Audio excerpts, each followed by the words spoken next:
Iran ने launch की हमलों की 43वीं लहर और ईरान ने एक साथ दागी कई मिसाइलें, जो हम आपको बता रहे हैं बैलिस्टिक मिसाइल से इजराइल पर अटैक किया गया है। देखिए नई लहर हमलों की, 43वीं लहर ईरान के हमलों की। और उत्तरी इराक का इरबिल इलाका जिसे बार बार ईरान की तरफ से बनाया जा रहा है निशाना, यहां इरबिल हवाई अड्डे के पास फिर हमला हुआ है।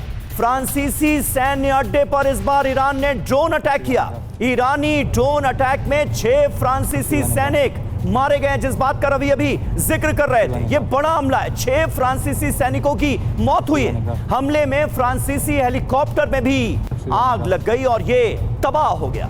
ये तस्वीरें आपको दिखा रहे हैं उसी फ्रांसीसी हेलीकॉप्टर की।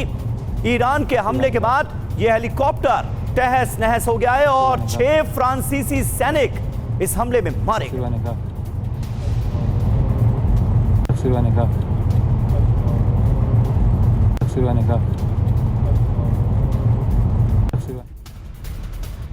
वहीं यूएई के अल धफरा हवाई अड्डे पर मिसाइल से अटैक और मिसाइल अटैक के बाद हवाई अड्डे पर बड़ा गड्ढा बन गया।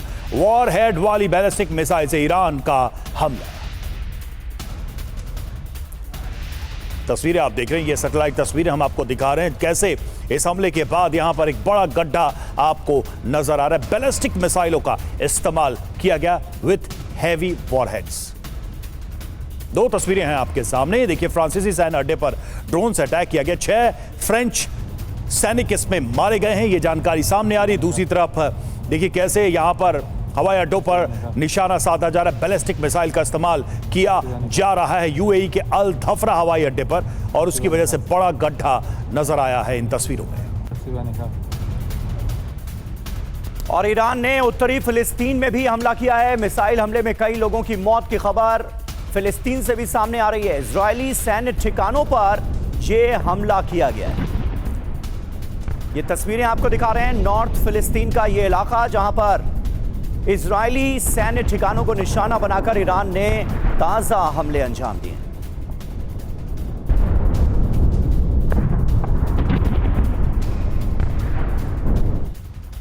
और अहम खबर है, अमेरिका का ईंधन भरने वाला विमान क्रैश हो गया है। इराक में क्रैश हुआ KC-135 विमान। ऑपरेशन एपिक फ्यूरी के दौरान यह बड़ा हादसा हुआ है। एक विमान की सुरक्षित लैंडिंग हुई है। ईरान के खिलाफ ऑपरेशन में ये दोनों विमान शामिल थे। सेंटकॉम के हवाले से ये बड़ी खबर सामने आ रही है।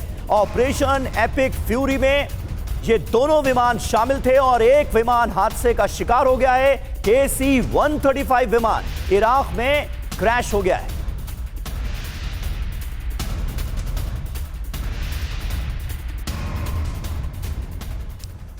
तो ऑपरेशन एपिक फ्यूरी और इसमें देखिए अमेरिका को कैसे झटका लगा है। खबर क्या है पहले वो देखिए। अमेरिका का KC-135 एयरक्राफ्ट क्रैश हुआ है। इराक में ऑपरेशन के दौरान ये क्रैश हुआ और फाइटर जेट और B-52 बॉम्बर में ईंधन भरता था। KC-135 को हवा में उड़ता गैस स्टेशन कहा जाता था। जी हां, सेंटकॉम ने देखिए दावा यह किया है कि तकनीकी खामियों की वजह से यह विमान क्रैश हुआ है। विमान क्रैश में ईरान का कोई हाथ नहीं है। बड़ी बात यह है कि कुवैत में अमेरिका के 3 फाइटर जेट्स क्रैश हो चुके हैं। ऑपरेशन एपिक फ्यूरी में अमेरिका के यानी रवि अब तक टोटल 4 विमान तबाह हुए हैं। बिल्कुल, और ये अमेरिका का बड़ा नुकसान तो है ही, ये अमेरिकी सेना भी देख रही होगी। बंसल सर, एक चीज समझना चाहूंगा आपसे कि ये जो सिचुएशन है इस वक्त, अमेरिका को जो अनएक्सपेक्टेड रेसिस्टेंस मिल रहा है ईरान की तरफ से, अमेरिका उसके सहयोगी देशों को नुकसान भी हो रहा है। अभी हमने देखा कि फ्रांस के 6 सैनिक भी मारे गए। क्या नजर आता है, क्या दिखाई दे रहा है, पहला कदम पीछे कौन हटा सकता है? ट्रंप कई सारी भूमिकाएं बना रहे हैं, लेकिन ट्रंप की बातों पर भरोसा करना भी मुश्किल है। कहते कुछ हैं, करते कुछ हैं। बात जब हो रही थी तभी हमला कर दिया, अभी कह रहे हैं वॉर भी जीत लिया। सबसे पहला कदम पीछे कौन हटाने जा रहा है? क्या है आपका कैलकुलेशन या आपका प्रेडिक्शन? देखिए, आपने बहुत ही अच्छी बात कही है कि भूमिका बना रहे हैं। तो जो ट्रंप हैं वो भूमिका बना रहे हैं कि हमारे पास में अभी कोई ठिकाने ही नहीं बचे हुए हैं, हमारी जीत हो रही है और जो हमारे लक्ष्य थे वो हासिल कर लिए हैं। तो मुझे लगता है कि जैसे कि तिवारी साहब ने भी कहा, जब अमेरिका की जनता का प्रेशर उनके ऊपर आएगा तो वो कदम पीछे हटा सकते हैं और अपनी विजय दिखा करके वो पीछे हट जाएंगे।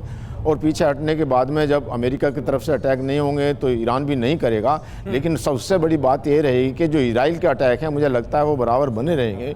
इजराइल कभी नहीं चाहता है कि युद्ध खत्म हो, और यही कारण था, इजराइल ने पहले भी ये कहा था कि अगर अमेरिका अटैक नहीं करता है तो हम अटैक करेंगे ईरान के ऊपर में। तो अभी कुछ दिन तक देखना है कि ईरान कितना सस्टेन करता है। अगर ईरान सस्टेन करता रहा और हफ्ता 10 दिन, और जिस तरह का प्रेशर जो है अमेरिकी जनता का पड़ रहा है वहाँ के लीडरशिप के ऊपर में, और जो बाकी देशों का जो एक हाहाकार मच रहा है पेट्रोल के। नहीं सर, ये सवाल मेरा इसलिए भी था क्योंकि हिस्ट्री को पलट के देखें तो अमेरिका सबसे पहले भागता है ग्राउंड छोड़कर। अफगानिस्तान तक में हमने देखा कैसे जान बचा के वो भागे। इसके अलावा जो दूसरे हैं, वियतनाम का तो इतिहास पुराना है, जो लेटेस्ट एग्जांपल है, तस्वीरें हैं दुनिया के सामने, वो अफगानिस्तान के। तो भागने में अगर देखा जाए, वॉर ग्राउंड को छोड़ने में पहला कदम तो हमेशा अमेरिका उठाता है। क्या यहाँ वही स्थिति लग रही है आपको? देखिए, यहाँ पर स्थिति थोड़ी सी अलग है। वो ये कि इन्होंने अभी बूट ऑन ग्राउंड नहीं डाले हैं। बाकी जगह में क्या हुआ था, तो यहाँ पर ये अपने आप को ये दिखाएंगे कि जब हमारे टारगेट थे वो हमने अचीव कर लिए हैं, और उनकी लीडरशिप को कमज़ोर कर दिया है। हालांकि रिजीम चेंज वो नहीं कर पाए हैं, और रिजीम उनकी कमज़ोर भी नहीं हुई है। ये CIA की रिपोर्ट है कि रिजीम कोई कमज़ोर नहीं हुई है। अब न्यूक्लियर ठिकाने कितने ध्वस्त हुए हैं इसके बारे में भी अभी कुछ नहीं कहा जा सकता कि कंप्लीट क्रिपल कर दिया है या नहीं।